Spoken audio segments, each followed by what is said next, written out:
नमस्कार। Chanakya IAS academy के daily current affair session में आपका स्वागत है। आज है 31 अगस्त और 31 अगस्त से जितने भी महत्वपूर्ण प्रश्न बनते हैं हम उन पर चर्चा करेंगे। हमारा आज का पहला प्रश्न है, हाल ही में किस बैंक ने अगली पीढ़ी के कॉरपोरेट क्रेडिट कार्ड के लिए फिनटेक जेंगल के साथ साझेदारी की है? Kotak bank, yes bank, Canara bank या फिर इनमें से कोई नहीं? तो अभी हाल ही में यस बैंक ने कॉरपोरेट क्रेडिट कार्ड के लिए फिनटेक जेंगल के साथ साझेदारी की है। यस बैंक ने व्यवसायों को कंपनी के खर्चों पर सीधा नियंत्रण प्रदान करने के लिए व्यय प्रबंधन मंच जैगल के सहयोग से एक सह branded corporate credit card launch किया है, जिसका उद्देश्य व्यवसायों को अपनी भुगतान प्रक्रियाओं की फिर से कल्पना करने, सामंजस्य को सुव्यवस्थित करने और कंपनी के व्यय को कुशलता पूर्वक प्रबंधित करने के लिए सशक्त बनाना है।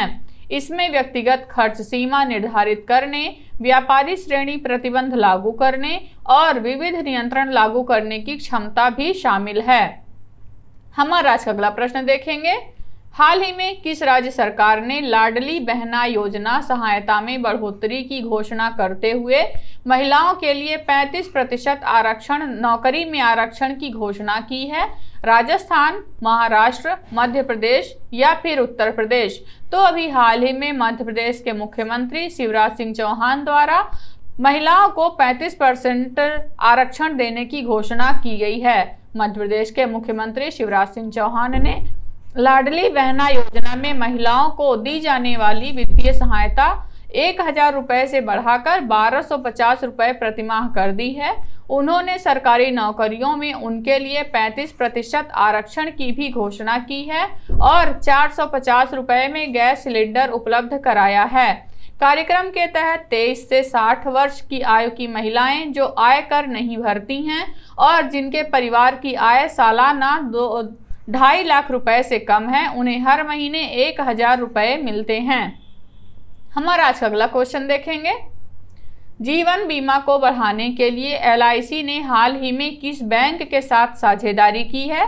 सारस्वत सहकारी बैंक, कॉसमॉस सहकारी बैंक, अभ्युदय सहकारी बैंक या जनता सहकारी बैंक? तो अभी हाल ही में जीवन बीमा को बढ़ाने के लिए एलआईसी ने सारस्वत सहकारी बैंक के साथ साझेदारी की है। भारतीय जीवन बीमा निगम ने हाल ही में मुंबई में बैंक एश्योरेंस चैनल के माध्यम से जीवन बीमा की पहुंच बढ़ाने के अपने प्रयास में सारस्वत सहकारी बैंक लिमिटेड के साथ समझौता किया है। सारस्वत सहकारी बैंक भारत का सबसे बड़ा शहरी सहकारी बैंक है। सामान्य तौर पर नागरिकों और विशेष रूप से सारस्वत बैंक के ग्राहकों को अब बैंक के माध्यम से ही एलआईसी बीमा उत्पाद खरीदकर अपनी जीवन बीमा सुरक्षा जरूरतों को पूरा करने का अवसर मिलेगा। हमारा आज अगला प्रश्न देखेंगे, विश्व एथलेटिक्स चैंपियनशिप में किस खिलाड़ी ने राष्ट्रीय रिकॉर्ड तोड़ा है? किशोर जेना, डीपी मनु, पारुल चौधरी या फिर इनमें से कोई नहीं? तो अभी हाल ही में पारुल चौधरी ने विश्व एथलेटिक्स चैंपियनशिप में राष्ट्रीय रिकॉर्ड तोड़ा है। भारतीय athlete Parul Chaudhary Budapest, Hungary में विश्व एथलेटिक्स चैंपियनशिप 2023 के 3000 मीटर स्टीपलेज फाइनल में 11वें स्थान पर रही हैं। उन्होंने विश्व एथलेटिक्स चैंपियनशिप में राष्ट्रीय रिकॉर्ड तोड़ा और पेरिस ओलंपिक 2024 के लिए क्वालिफाई भी किया है। ब्रुनेई के एथलीट विनफ्रेड मुटिले यावी ने स्वर्ण पदक जीता। केन्या की बीट्राइस चेपकोच ने रजत पदक जीता है और केन्या के एक अन्य एथलीट फेज चेरोटिच ने कांस्य पदक जीता है। हमारा आज का अगला प्रश्न देखेंगे, हाल ही में किस राज्य सरकार ने स्कूल के लिए नाश्ता योजना का विस्तार किया है? आंध्र प्रदेश, तमिलनाडु, केरल या फिर कर्नाटक? तो अभी हाल ही में तमिलनाडु राज्य सरकार ने नाश्ता योजना की शुरुआत की है। तमिलनाडु के मुख्यमंत्री एम.के. स्टालिन ने थिरुक्कुवलाई में राज्य सरकार की नाश्ता योजना के विस्तार का शुभारंभ किया। इस योजना को राज्य भर के 31,000 सरकारी स्कूलों तक बढ़ा दिया गया है, जिससे 17 लाख छात्र लाभान्वित होंगे। प्रारंभ में यह योजना 1545 सरकारी स्कूलों में पढ़ने वाले कक्षा 1 से 5 के 1,14,095 छात्रों को पौष्टिक नाश्ता प्रदान करने के लिए तैयार की गई थी और इस योजना के लिए 33.56 करोड़ रुपए की राशि भी आवंटित की गई थी। हमारा आज अगला प्रश्न देखेंगे। हाल ही में किस राज्य सरकार ने जर्मनी की पेशेवर एसोसिएशन फुटबॉल के साथ समझौता ज्ञापन पर हस्ताक्षर किए हैं? महाराष्ट्र, नई दिल्ली, तमिलनाडु या फिर कर्नाटक? तो अभी हाल ही में महाराष्ट्र राज्य सरकार ने जर्मनी की पेशेवर एसोसिएशन फुटबॉल के साथ समझौता हस्ताक्षर किए हैं। महाराष्ट्र सरकार ने 14 वर्ष से कम उम्र के खिलाड़ियों के लिए एक फुटबॉल टीम बनाने के लिए जर्मनी की पेशेवर एसोसिएशन फुटबॉल लीग बुंडेसलीगा के साथ एक समझौता ज्ञापन पर हस्ताक्षर किए हैं, जिनका उद्देश्य युवा फुटबॉलरों को अपने कौशल विकसित करने और संभावित रूप से उच्च स्तर पर प्रतिस्पर्धा करने में मदद करना है। बुंडेसलीगा जर्मनी की एक प्रमुख पेशेवर फुटबॉल लीग है। यह यूरोप की अग्रणी फुटबॉल लीगों में से एक है और सर्वश्रेष्ठ फुटबॉल खिलाड़ी और टीमें इस लीग से संबंधित हैं। हमारा अगला प्रश्न देखेंगे। हाल ही में किसने HSBC इंडिया की ग्रीन हाइड्रोजन पार्टनरशिप लॉन्च की है?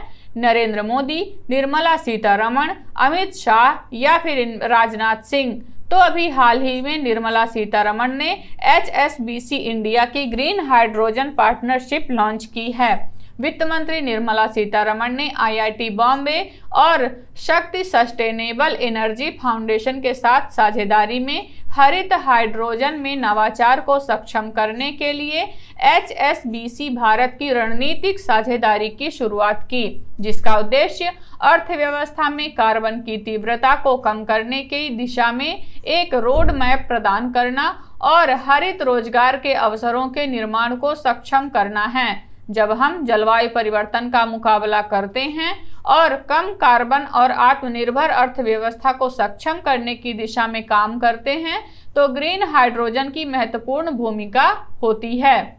हमारा अगला प्रश्न देखेंगे। हाल ही में कौन से देश ने कर्नाटक कल्चरल फेस्टिवल की मेजबानी की है?